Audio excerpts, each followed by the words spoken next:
Hey guys, today we're working on a 2009 Honda Civic. This is an LX. It's got the 1.8 liter 4-cylinder engine, and we're going to be doing a brake job. So we're doing the front brakes today. The front brakes have a little tab that's on the side that stick out off the brake pad itself, and what happens is as the pad itself wears down, this tab gets closer and closer, and finally the tab starts pushing on the rotor. That's what makes that squealing sound if you're driving down the road before you hit the brakes. If you hit the brakes and the squealing stops, it's because that little tab's touching your rotors. We don't need to change the rotors, we're just going to change the pad. So on this particular car, this 5-bolt pattern, it is a 19 millimeter, so I'm going to use my lug wrench here, and we're going to use the 19 millimeter. So I put a little tape around it so we remember which one it was that we were using on this job. And I've gone with the Duralast gold brake pads. I've always got the gold. If you're looking at Autozone for some brake pads, I pick up the gold. They're about $40–45 for the front set. On most vehicles I've ever done, it's always about $40–45 for a front set.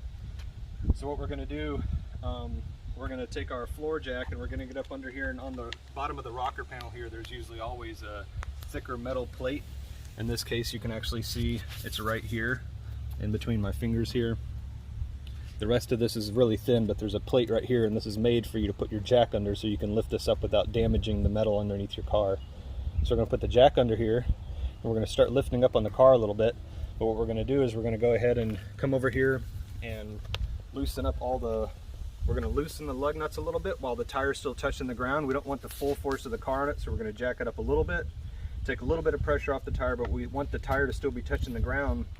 What that does is make friction, so the tire isn't trying to turn while we're trying to loosen up the lug nuts.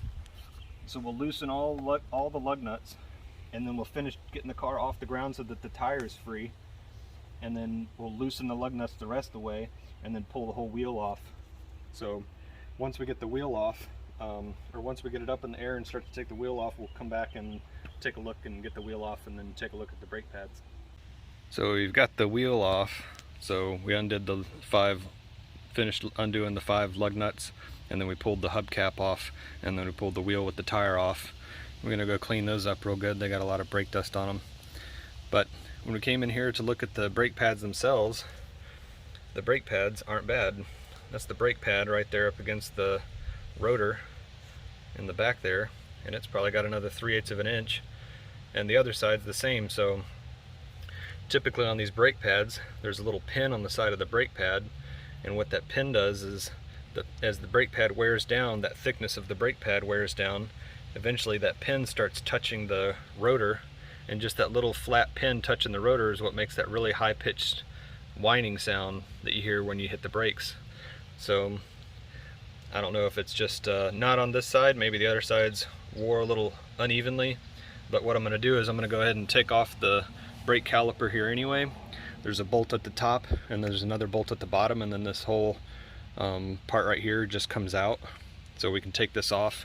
Maybe there's a little rock or something that's stuck in there, and that's what's making the squealing sound. I can look down on the brake shield here and see there's a little something stuck in here, so I'll clear that out, just make sure there isn't anything rubbing on the rotor while we're driving. But we'll take a look at the other side and when we get done with this one, and we'll go ahead and when we pull this out, we're going to go ahead and lube these pins back up again.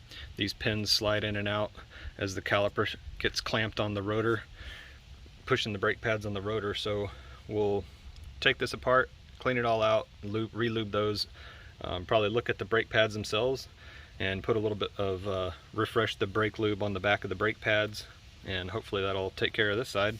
We'll get it put back together once we check it out and make sure there's nothing wrong with it. So we've got the caliper off now. That's what this part is here. There was a couple bolts holding it in. They're on the top. There's a post right here where there's a bolt, and there's another one down at the bottom right here. Those are 12 millimeter bolts. So we got both of those pulled out. Went ahead and pulled the brake pads out to take a look at them. So looking at the brake pad, there's a bunch of life left. Now I mentioned before that eventually this pad will wear down to the point where it gets to this metal tab. That's what this is.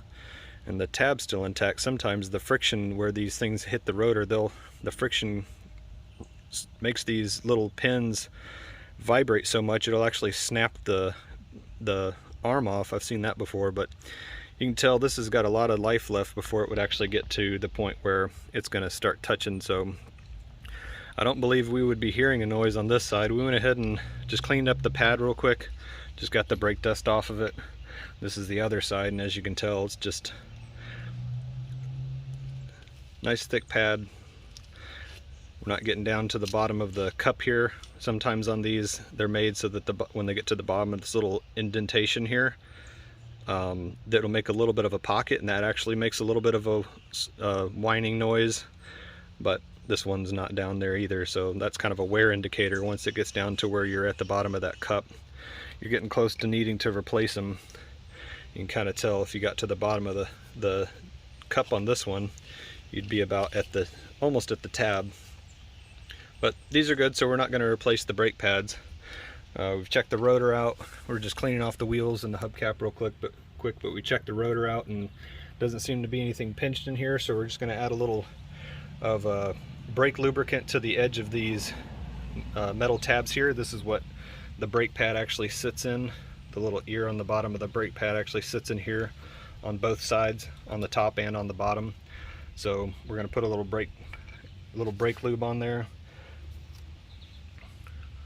a little brake lubricant.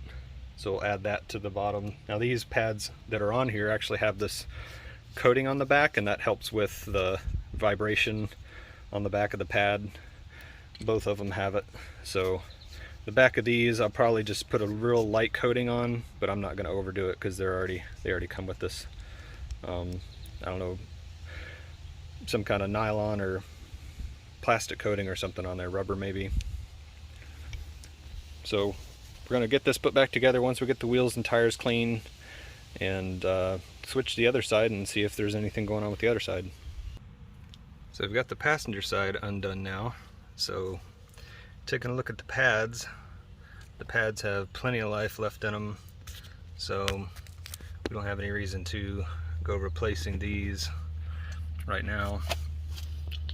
You can see how much pad there is in there, but we're going to go ahead and take this apart too. We'll take the bolts out, take the brake caliper off here, and just make sure we don't have a rock or something stuck inside around the brake pads, and then we'll lube the ends of the brake pads like we did before on these metal clips here. But the brake pads look good, so it doesn't look like we have a problem in the front, and the rotors look good. There's not any bad cupping or lines that are being cut into the rotor, so when they look like they're got ripples in them, then you might have a problem with uneven wear on the brake pads, or a brake pad got a little bit too thin in the past and started warping the rotor. But the rotors look nice and clean, so we're not going to replace the rotors, and at this point we're not going to replace the brake pads. We'll take this apart and just make sure there's not something else wrong with it, and we'll use a little trick on our wrenches today to get the bolt off. I've got some gear wrenches, but sometimes these caliper bolts are a little bit tight, so what you want to do on these is get your wrench started on the bolt in the direction that you want that you're going to loosen it, and then you can take another wrench. So this is the box end of the wrench and this is the open end of the wrench, and you can actually take another wrench like this and you can put it on here, and that extends your wrench, so now you've got twice the leverage to wrench that bolt loose. So that's a little trick you can use when you've got multiple wrenches. You just lock the wrench in and you've got plenty of leverage, twice the leverage pretty much, to push against that bolt to make it easier to take out. But we'll just get this apart and take a look at it and go from there. So we took apart the passenger side and found the same thing. The brake pads are good, the rotor's good. We didn't find anything lodged in there that would make any noises. The brake pads were pretty dirty, so we did go and clean up the brake pads. And here's that tab again that I mentioned, and as you can see, there's plenty of life in the brake pad. The pad's on this side and the metal's on this side, so the little tab here is a marker, so that as that pad wears down, it gets closer and closer. Eventually that little metal tab end touches against the rotors, and that lets you know that it's time to change. But the pads are good on both sides, so maybe the sound's coming from the back. We'll put it all together. We've cleaned everything up. We'll put it all back together and just see if it makes any noise. But for the most part, you could still change the brakes this way. If you actually get in here and you need to change the brakes, hopefully this video will help you figure out how to take it apart. And what we're going to do at the end of this is we'll put the pads back on, we'll put the caliper back on top of the pads after we grease those metal tabs that I mentioned before. We'll put the wheel and the hubcap on, and then we'll put the lug nuts on. And then when we put the lug nuts on, we just kind of hand tighten them a little bit. And then what we're going to do is we're actually going to do the star pattern. So I'll do something like I'll start here and then go to this one and then down and then up and then back, and then I'll finish making sure that they're all tight, doing the same pattern. But you always go in a star. You always want to make sure that you're going, it doesn't matter which direction you go in a star. You can go this way, you can start here and go this way. As long as you finish like you're drawing a star, that's all that matters. And that's really just so that you don't tighten it from one side and work your way from this side and work your way around, and there's a gap in between the wheel on this side, but because you already pinched it down, the wheel is off. So what will happen is the wheel is going to right itself as you're driving, take off the tension on the ones that you didn't tighten down all the way up against the rotor, and it'll loosen up your lug nuts, and you could have a wheel fall off on the road. You don't want to break your lug nuts or have a wheel fall off while you're driving. And then the last thing is, when we go to tighten those up, what I do is I put the wheel on, snug the lug nuts up, all 5, and then I take the jack down a little bit just so it puts a little bit of pressure on the tire. I don't take it down all the way, I just put a little bit of pressure on the tire, so when I'm tightening, the wheel isn't trying to rock forward while I'm trying to tighten them.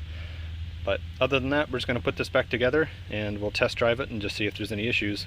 And I'll add a note in the description on whether we found anything later on.